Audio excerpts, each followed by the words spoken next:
Vážené kolegyne, kolegovia, témou môjho príspevku sú nezákonné postupy v trestnom konaní v praxi a trestné stíhanie advokátov pre výkon povolania. Skúsim na nejakých konkrétnych veciach, ale vo všeobecnej rovine poukázať na tieto problémy, ktoré si myslím, že trápia nás všetkých. Je treba povedať, že Slovenská advokátska komora dlhodobo presadzuje myšlienku, ktorá je témou tejto rozpravy. Viete, advokáti sú niekedy spoločnosťou vnímaní tak, že v podstate sú tí, ktorí obhajujú skutok, ktorý páchateľ spáchal. Nie je tomu tak. My obhajujeme vždy konkrétneho človeka. Je možno nesprávnym pochopením to, že ten advokát nemá povinnosť prispievať k nájdeniu materiálnej pravdy. On dokonca nemá povinnosť ani zisťovať to, či to, čo mu klient hovorí, je pravda. A toto možno skresľuje trošku pohľad na advokáta, na obhajcu v trestnom konaní, aj najmä vo vzťahu k verejnosti. Slovenská advokátska komora veľmi citlivo toto vníma a vysvetľuje. A možno si poviete, prečo potom, keď advokát možno v niektorých prípadoch obhajca teda doslova sťažuje postup orgánov činných v trestnom konaní pri objasňovaní skutku, či potom má obhajoba, či potom má Slovenská advokátska komora záujem na tom, aby bolo efektívne trestné konanie.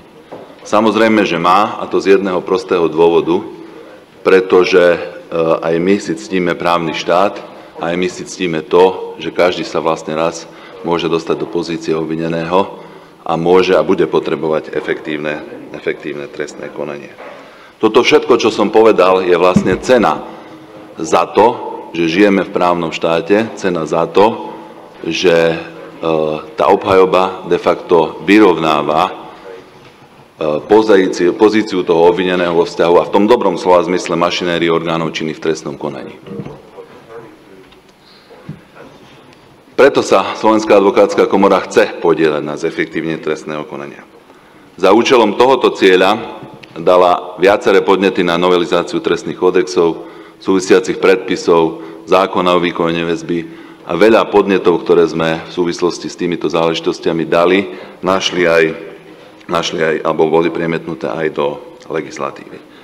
Čo sme vykonali naviac v súvislosti aj s témou tejto rozpravy, vykonali sme prieskum medzi advokátmi zameraný na identifikáciu nezákonnosti v trestnom konaní. Tak skúsme vlastne si premietnúť, čo je, alebo čo bolo výsledkom tohoto prieskumu. Zúčastnilo sa ho, realizovali sme to v apríli 2021.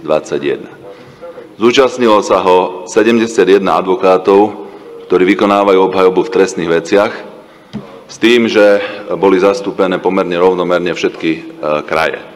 Ak by ste mali záujem, ja mám aj konkrétnejšie výsledky tohoto prieskumu, ale nechcem týmto zdržiavať, čiže v podstate teraz na pár slajdoch skúsim dokumentovať výsledky tohoto prieskumu.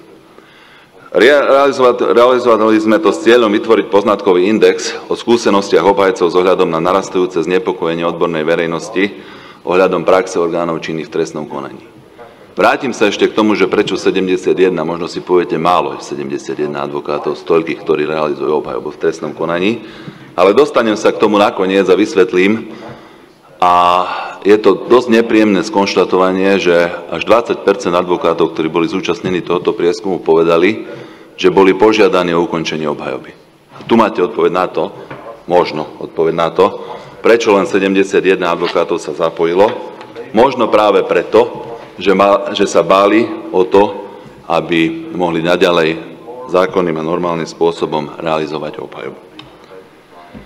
72% opýtaných uviedlo, že podľa ich skúsenosti nezákonné donútenie je súčasťou praxe OČTK a pozrite sa na tie čísla, ktoré sa týkajú prípravného a predprípravného konania.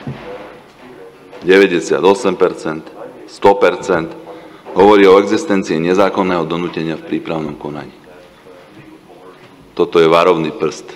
Toto je varovný prst pre nás všetkých, si myslím, ktorí vlastne realizujeme obhajobu v trestnom konaní, respektíve akýmkoľvek spôsobom sa na trestnom konaní z pozície tej druhej strany orgánov činných v trestnom konaní či súdov zúčastňujeme. Pýtali sme sa aj na jednotlivé pracoviská Národnej kriminálnej agentúry na Slovensku. Z prieskumu nám vyšiel výsledok, že minimálne 60% odpovedí potvrdilo občasný, častý alebo bežný výskyt nezákonného donútenia v praxi. A zase sa pozrite, 17,6% hovorí, že je to modus operandi pracovníkov Národnej kriminálnej agentúry a 25% hovorí štvrtina, že ide častý prípad. 56% opýtaných malo skúsenosť, respektíve vedomosť o tom, že bez upovedomenia obhajcu príslušníci ČTK navštevujú obvinených vo väzbe. A pozrite si zase, 35 prípadov ide o operatívnych príslušníkov polície, 9 prípadov vyšetrovateľ, keď neviem, akým spôsobom, čo tam vyšetrovateľ chce robiť, keď potom takýto úkon, potom celý ten výsluch, alebo čo tam robí, je procesne nepoužiteľný dôkazom. Operatívci, dobre, tí získavajú nejaké poznatky, ale aj tak, tu narážame úplne priamo a bezprostredne na základné právo v trestnom konaní, právo obvineného na reálnu materiálnu obhajobu. 63% uviedlo, že nepodanie návrhu na vzatie do väzby bolo podmienované alebo stimulované priznaním obvineného. A zase sa pozrite, že najväčšia časť týchto prípadov je v prípravnom konaní.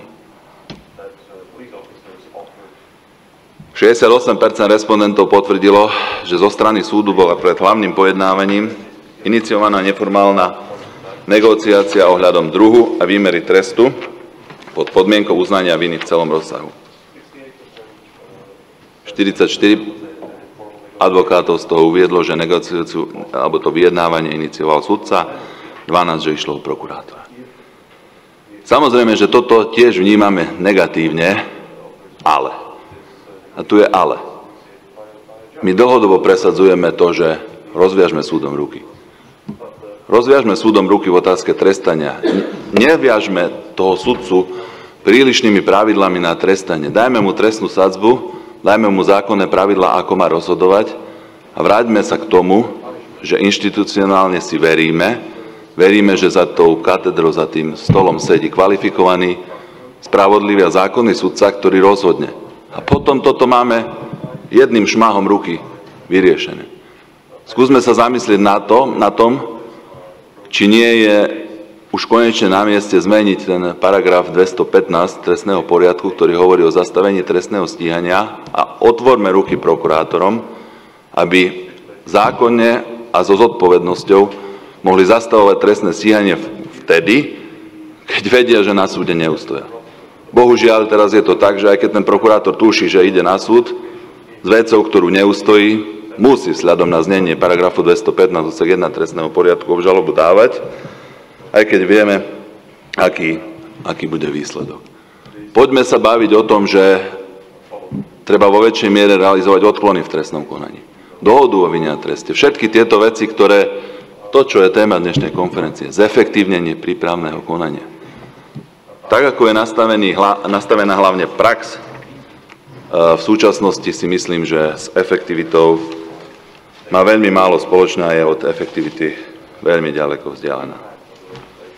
59% respondentov obvinené teda uviedlo, že obvinenému bolo prisľúbené vylúčenie jeho veci na samostatné konanie, určité výhody, ak poskytne výpoveď, ktorá bude usvedčujúcim dôkazom proti spoluobvinenej osobe. Toto asi nie je ani potrebné komentovať. A posledná vec, tých 20% advokátov som spomínal už na začiatku, ako možný dôvod, prečo sa do prieskumu zapojilo len 71 našich kolegov.